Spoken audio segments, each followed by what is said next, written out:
The views and opinions expressed in this program are not necessarily those of Union Broadcasting Inc., ESPN 1510, or its employees. The host is solely responsible for the on-air content.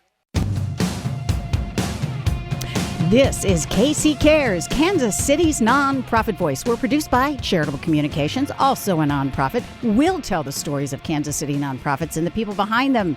KC Cares is proudly sponsored by the Ewing Marion Kaufman Foundation. I'm Ruth Baum-Biggis. Bobby is off today, and we have our Millennial Maven, Miss Katie Lord, is back in the studio. Feel like we need a drum roll. The women are in charge. I'm telling you. Hey, of the program today. Aren't they always? Aren't we always? But it's great to catch up with you. You have news. You are a graduate now of the Centurion program. I am. So I graduated 2 weeks ago from the inaugural spring class of the Centurions Leadership Program at the Greater Kansas City Chamber. So supposedly I'm supposed to get time back, but we'll see what happens. So when you say inaugural class, this was the first time they did a spring class. This was the first time that they did a spring class. So they've always had one fall class with two cohorts. And we were the first ones to start the spring class. The chamber felt that it was, they kind of had reached their capacity in the fall class and then really decided to open the opportunity to others in the community and to continue to grow our leaders and, you know, keep people here in Kansas City. So our topic for our Millennial Maven this episode is leadership. Yes. Why don't we dive in with your own experience and with the Centurion program, which is leadership development.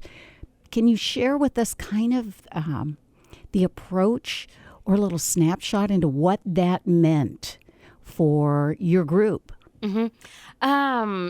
Being a Centurion is, I consider it one of the best things I've had the opportunity to do. And there are a lot of like or similar programs across the city that many chambers put on. But what drew me specifically to the Greater Kansas City Chamber's Centurions program is that it really addresses regionalism instead of, you know, our kind of smaller cities being a little bit separate microcosms. We really are a region. We are a two-state region, a bi-state region, and we have a lot of the same issues where we need to work together and everyone needs to come to the table. It's not just a Kansas and Missouri thing. It is an us thing, a greater Kansas City region thing. And so, you know, what it meant for me was really kind of twofold. It was first growing my leadership skills. I think one of the biggest things that I learned was when I need to step forward and lead and when to step back and be led.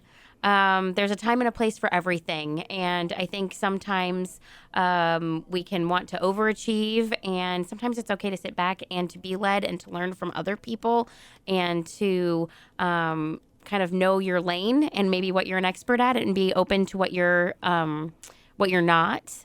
And so that was one of the major things. And then also, I think it a little bit cured me of FOMO, or the fear of missing out, because you can be anywhere and nowhere. And so it really helped, I think, focus down on what am I passionate about, where do I want to give my most efforts, and where do I think that I can be of value to my community. And, you know, where is it somebody else's turn or opportunity to be a leader? And to, you know, you don't need to be at everything all the time to be relevant and to be helping. You can kind of pick and choose. Kansas City is definitely a town of choose your own adventure.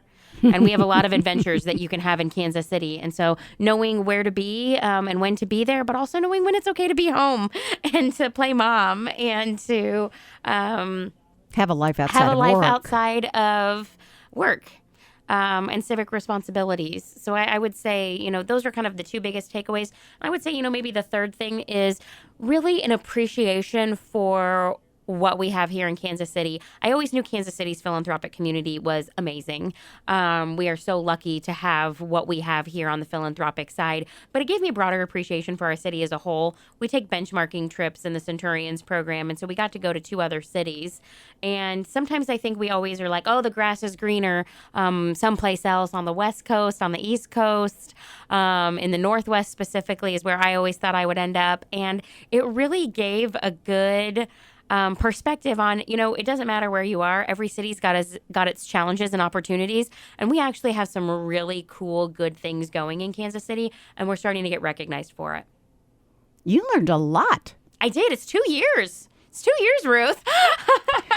Was it hard for you to be the person that sits back? I mean, I can't imagine. You always like to be in the mix of things and making things happen. Yes, it was. Only in the areas that I feel like I know things about. When I don't know things, I actually can be very quiet because I don't feel like I can add anything. So, but I think it helped me choose also within the philanthropic community and the area that I feel most comfortable in, when to sit back and be like, okay, I need to learn from other things. I need to hear other perspectives.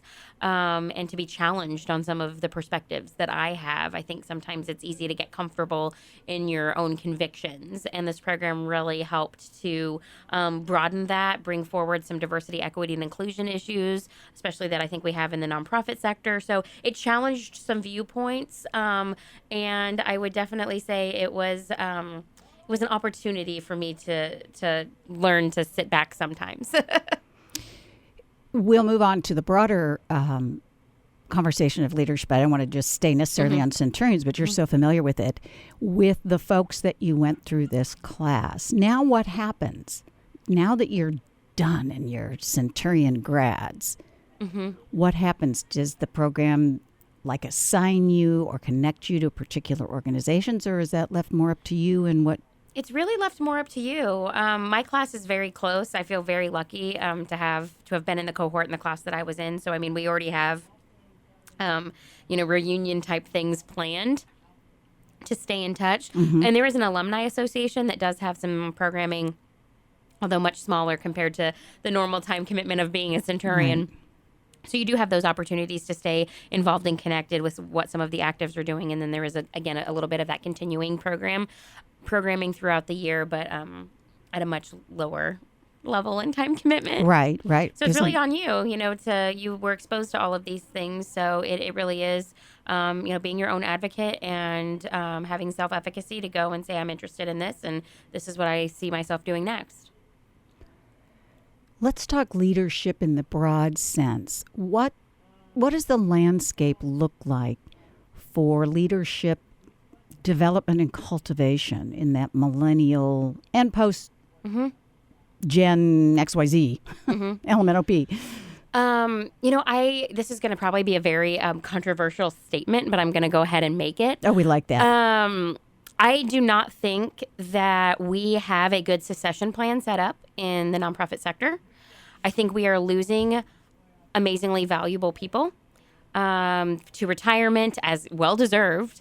And I don't know if we have enough people with interest in the field or enough people developed to a point of taking over some of the leadership positions that are going to be open. Generation X, I think they're ready and raring to go. They're just a smaller generation. So compared to the boomer generation, the Xers are quite small.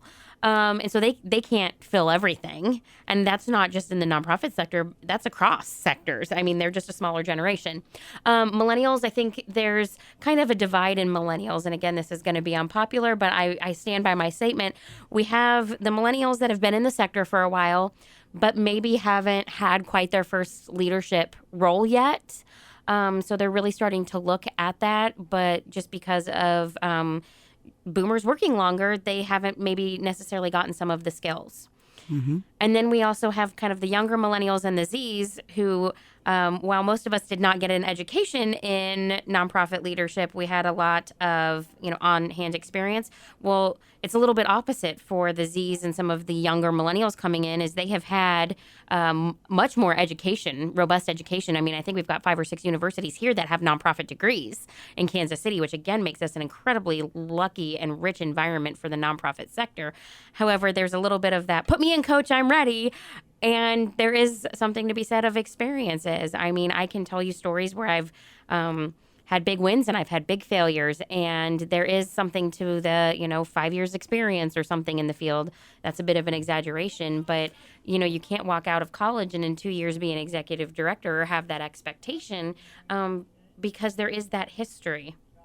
And then my last comment will be is we have some amazing leaders that are boomers in the nonprofit sector.